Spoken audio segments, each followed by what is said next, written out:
Hello दोस्तों, कैसे हैं आप लोग। आज मैं फिर हाजिर हूं अपने इस चैनल में और आज हम बात करेंगे चिकन पॉक्स यानी चेचक के बारे में, जिसको छोटी माता और बड़ी माता भी कहते हैं। इस बीमारी के कारण के बारे में जानेंगे। इसके अलावा इसमें क्या साइंस और लक्षण दिखाई देते हैं शरीर में जिससे इसको पहचाना जाता है और इसका इलाज क्या दिया जाता है। इसके अलावा बचाव क्या करना चाहिए इसमें। और समाज में जो इसको लेकर के एक बहुत बड़ा कन्फ्यूजन है कि क्या इसमें इंजेक्शन लगवाना चाहिए, खासकर एंटीबायोटिक्स, कि नहीं लगवाना चाहिए, उसके भी बारे में बात करेंगे। और इसमें जो दाने पड़ते हैं, दाने की वजह से जो चकत्ते शरीर में पड़ जाते हैं, दाग पड़ जाते हैं, उस दाग को खत्म करने के लिए डॉक्टर कौन सी दवा प्रयोग करते हैं उसके बारे में भी बात करेंगे। अगर अभी तक हमारे इस चैनल मेडिसिन ज्ञानी को सब्सक्राइब नहीं किया तो सब्सक्राइब कर लीजिए हमारे मेडिसिन ज्ञानी चैनल को और बेल आइकन भी प्रेस कर लीजिए ताकि आपको नोटिफिकेशन सारी वीडियो की मिलती रहे। अब बात कर लेते हैं चेचक के बारे में। चेचक जो कि वायरस के संक्रमण से होने वाली एक बीमारी है और इस वायरस का नाम वेरिसेला जोस्टर है, जिसके संक्रमण से चेचक यानी चिकन पॉक्स होता है। वैसे तो ये बीमारी सभी उम्र के लोगों को प्रभावित कर सकता है, लेकिन इसमें ज्यादातर 10 साल के जो कम उम्र के बच्चे होते हैं उनको ज्यादा ये वायरस प्रभावित करता है। अब हम अगर इसके लक्षण की बात करें तो इस वायरस संक्रमण के 10 से 15 दिन बाद इसमें लक्षण दिखाई देने शुरू होते हैं।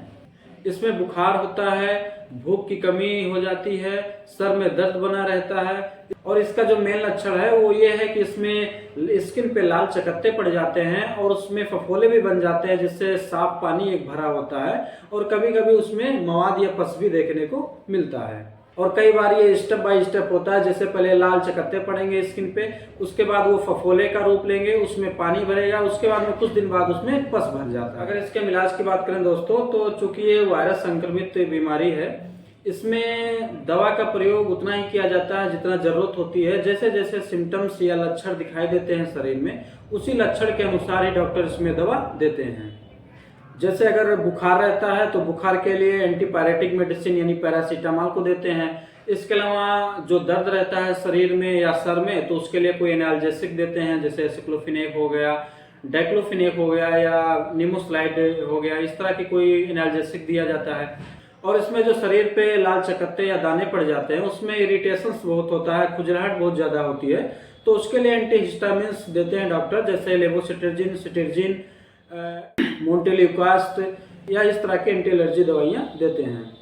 लेकिन कई बार ये सब दवाइयाँ देने के बावजूद भी पेशेंट के हालत में कोई विशेष सुधार नहीं होता है, तो इसमें एंटीवायरल दवा भी आती है जिसका प्रयोग किया जाता है, जिसमें एसाइक्लोविर आता है, फेमिसाइक्लोविर आता है, वालासाइक्लोविर आता है।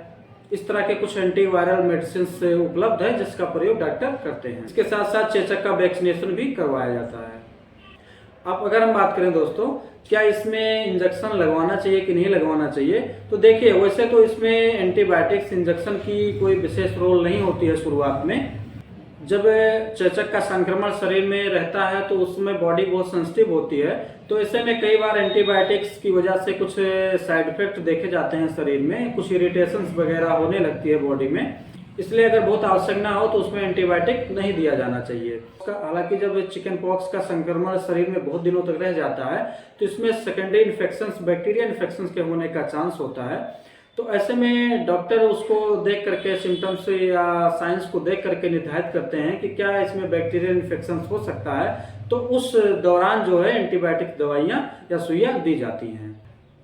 और इसमें शरीर पे जो दाने पड़ते हैं उसमें पानी भर जाता है और उसके अलावा उसमें पस भी बनने लगता है। इस तरह से उसको ठीक होने में एक बहुत लंबा प्रोसेस लग जाता है, जिसकी वजह से वो स्किन पे एक निशान छोड़ जाता है और उस निशान को ठीक करने के लिए डॉक्टर कुछ एंटीवायरल क्रीम्स, जिसमें हर्पिकाइंड के नाम से आता है, उसका प्रयोग किया जाता है। उसके अलावा कुछ स्टेरॉइड्स क्रीम भी देते हैं ताकि उस निशान, उस पैच को जल्दी ठीक किया जा सके।